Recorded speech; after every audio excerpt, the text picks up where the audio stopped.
Students, आज हम बात करने वाले हैं क्लास 12th आईपी सब्जेक्ट्स की जो 4th यूनिट है उसके हमारे एक टॉपिक की, जिसका नाम है आइडेंटिटी थेफ्ट।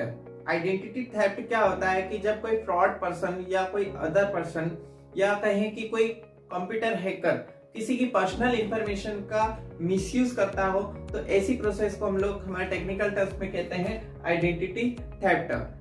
इससे बचने के लिए हम हमारे डेटा को कैसे प्रिवेंट कर सकते हैं, कैसे प्रोटेक्शन प्रोवाइड करवा सकते हैं, तो उसके लिए बात करते हैं। तो फर्स्ट पॉइंट होता है प्रोटेक्ट पर्सनल इंफॉर्मेशन। हम हमारी जो पर्सनल इंफॉर्मेशन है उसको किस तरीके से प्रोटेक्शन प्रोवाइड करवा सकते हैं। तो for example ATM card, passport, license या सोशल सिक्योरिटी, जिनको हम लोग हमारे तरीके से प्रोटेक्शन प्रोवाइड करवा सकते हैं। फॉर एग्जांपल एटीएम कार्ड की बात करें तो एटीएम कार्ड का जो पिन कोड होता है वो हम किसी के सामने शो ना करें। जब आप एटीएम मशीन के पास जाते हैं तब भी आप हमारे जो कोड है उसको किसी को बताएं नहीं, और पूरे प्रोटेक्शन के साथ में आप अपने कोड का यूज करें, किसी को शो ना हो, इस तरीके से वहां पे प्रोटेक्शन बनाए रखें।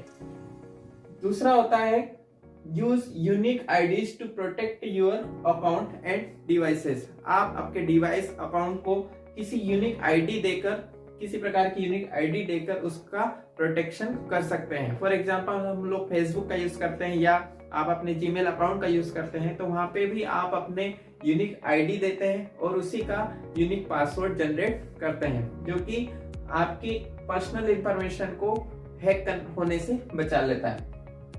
इसी टर्म में थर्ड पॉइंट होता है हमारा यूज बायोमेट्रिक प्रोटेक्शन। यहाँ पे बायोमेट्रिक प्रोटेक्शन का मीनिंग ये होता है कि हम लोग ह्यूमन बीइंग, हमारी जो बॉडी है वो फिजिकल है, तो फिजिकल प्रोटेक्शन देना किसी भी इंफॉर्मेशन को वो कहलाता है बायोमेट्रिक प्रोटेक्शन। फॉर एग्जांपल हमारा जो फिंगरप्रिंट है उसका यूज करके हम लोग हमारी इंफॉर्मेशन को प्रोटेक्ट करते हैं फिंगरप्रिंट के द्वारा।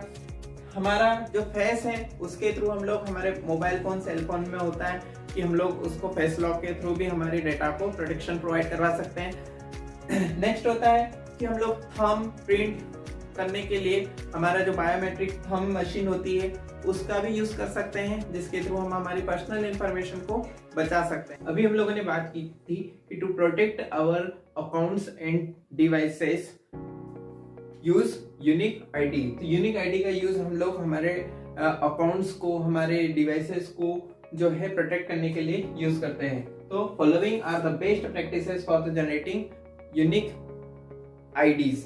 जब आप एक आईडी जनरेट कर रहे होते हैं तो उस आईडी को यूनिक कैसे बनाएं, इसके लिए कुछ फॉलोइंग पॉइंट्स हैं जिनको हम देखते हैं। फर्स्ट है avoid name, address and birth date for login. आपको कुछ चीजें अवॉइड करनी, जैसे कि नेम है, यदि रिक्वायर्ड नहीं है तो नेम वहां पे आप ना फिल करें तो ज्यादा बेटर है। एड्रेस भी यदि रिक्वायर्ड नहीं है तो आपको वहाँ पे एड्रेस देने की जरूरत नहीं है। एंड बर्थ डेट, यदि आपको वहाँ पे बर्थ डेट में भी यदि ऑप्शन दिए, सपोज आपका जो फॉर्मेट है वो DD, MM एंड YY के फॉर्मेट में है, तो आप यदि वहाँ पे ईयर मेंशन नहीं करते तो भी आपका प्रोटेक्शन बना रहेगा। तो आप सिर्फ वहाँ पे डे और मंथ वहाँ पे दे दीजिए, जिससे भी आप देना चाहें। उसके बाद आप उसमें ईयर यदि न डालेंगे या नहीं मेंशन करेंगे तो भी वो वहाँ पे काम करेगा। तो इस तरीके से भी आप अपना यूनिक आईडी जनरेट कर सकते हैं।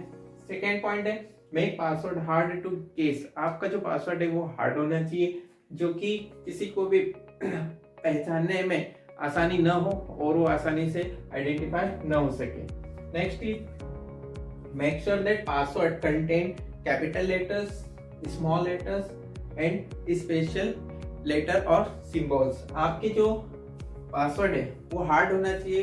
हार्ड का मतलब है कि आप या तो उसमें कैपिटल का यूज करें, स्मॉल लेटर्स का यूज करें, एनी सिंबल्स लाइक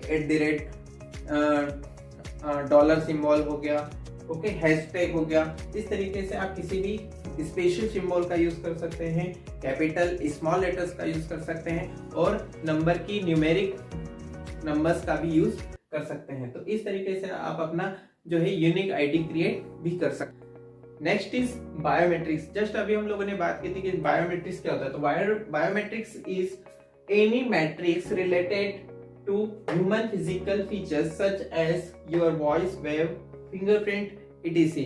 बायोमेट्रिक्स क्या होता है कि हम हमारे जो ह्यूमन बॉडी के जो पार्ट्स है, फिजिकल पार्ट्स हैं, जिनको हम टच कर सकते हैं। सपोज हमारे जो फिंगर है, हमारा जो थंब है, हम लोग इनका यूज करके जब हमारे डेटा को, हमारे डिवाइसेस को, हमारे किसी भी अकाउंट को प्रोटेक्शन प्रोवाइड करवा रहे होते हैं तो बायोमेट्रिक प्रोसेस कहलाती है। To prevent identity theft biometrics protection can use. जैसे हम लोग बात कर रहे थे आइडेंटिटी थेफ्ट की, तो उसके लिए बायोमेट्रिक का जो प्रोसेस है वो बहुत ही अच्छा प्रोसेस है, जिसके थ्रू हम लोग हमारे ऑन थंब का यूज करके, जिसके थ्रू हम हमारे फिंगर का यूज करके हमारे डेटा को, हमारे आईडी को प्रोटेक्शन प्रोवाइड करवा सकते हैं। ये बहुत ही अच्छा और आसान तरीका है जिसके थ्रू हम लोग हमारे डेटा को प्रोटेक्शन प्रोवाइड करवा सकते हैं। इसके लिए हमें कुछ डिवाइसेस का यूज करना पड़ता है, जैसे कि हमें थंब का यूज करना है तो हमें थंब मशीन का यूज करना पड़ता है जो बायोमेट्रिक्स से चलती है, और फिंगरप्रिंट के लिए भी हमें डिवाइसेस का यूज करना पड़ता है। ये सारी चीजें हम लोग आजकल नए नए कंपनीज के जो मोबाइल फोन आ रहे हैं उसमें भी देख सकते हैं कि हमारे